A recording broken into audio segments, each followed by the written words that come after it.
বাংলাদেশের দক্ষিণাঞ্চলের ঝালকাঠি জেলার ভীমরুলি ভাসমান হাট, ভীমরুলি ফ্লোটিং মার্কেট। এই হাটটি সারা বছর জুড়ে বসলেও প্রাণ ফিরে পায় পেয়ারার মৌসুমে। ঝালকাঠি জেলা শহর থেকে প্রায় 15 কিলোমিটার দূরে ভীমরুলি গ্রামের আঁকাবাঁকা ছোট্ট খাল জুড়ে পুরো সপ্তাহ সকাল থেকে সন্ধ্যা পর্যন্ত চলে বেচা বিক্রি।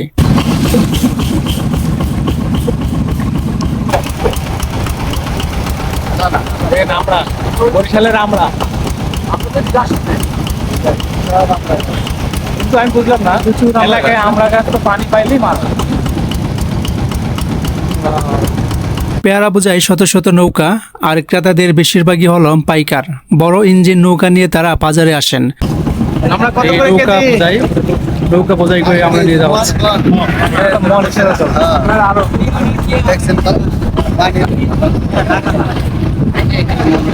ছোট ছোট নৌকা থেকে পেয়ারা কিনে ঢাকা কিংবা অন্য কোনো বড় শহরে চালান করে দেয়।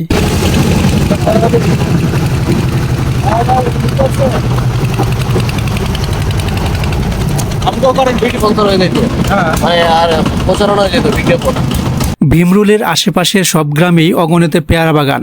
এসব বাগান থেকে চাষিরা নৌকায় করে সরাসরি এই বাজারে পেয়ারা নিয়ে আসেন। আচ্ছা ভাই, এই নদীর নাম কি? খাল। খাল মানে একটা নাম আছে না? নাম থাকে না। খালের নাম আছে। খালের নাম হয় গ্রামের নাম। কোন নদীর খাল মানে কোন নদীর শাখা এটা? নদী তো অনেক দূরে, সাথে মিলিত হয়েছে কোনো না কোনো ভাবে। নদী অনেক দূরে, মানে এগুলো হচ্ছে লোকাল খাল, খাল বলে। নদীর পানির সাথে এটা কি ব্যালেন্স ঠিক আছে? আছে আছে। তবে এগুলো কি বন্যার পানি নাকি এমনি নরমাল পানি? এগুলো জোয়ারের পানি। জোয়ারের পানি। নৌকা দিয়ে চলতে চলতে ইতিমধ্যে বৃষ্টি চলে আসছে। আমরা আপাতত একটি পলিথিন দিয়ে আমার নিজেদের সুরক্ষিত রাখার চেষ্টা করতেছি। কেমন আছেন কাকা? কেমন আছেন? ভালো আছেন? আপনাদের ঘরে পানি ওঠে? পানি ওঠে না। সরকার কত সুবিধা করে দিয়েছে। ভীমরুলির বাজারে সবচেয়ে ব্যস্ত সময় হলো দুপুর 12টা থেকে বিকাল 3টা পর্যন্ত। এই সময়ে নৌকার সংখ্যা কয়েকশো ছাড়িয়ে যায়। আমার অপরাধ ছিল যতটুকু তোমার কাছে, তুমি ক্ষমা করে দিও সদরঘাট থেকে রাত 9টায় ঝালকাঠির উদ্দেশ্যে রওনা হই পারাবত 18-তে। আমরা আছি 7 জন। ডাবল কেবিন ভাড়া 2000 টাকা। খুবই পরিপাটি সাজানো গোছানো একটি লঞ্চ। বরিশালবাসীদের লঞ্চ একটি আবেগের জায়গা। পদ্মা সেতু হওয়ার পরও তারা লঞ্চে যাতায়াত করে আনন্দের সাথে।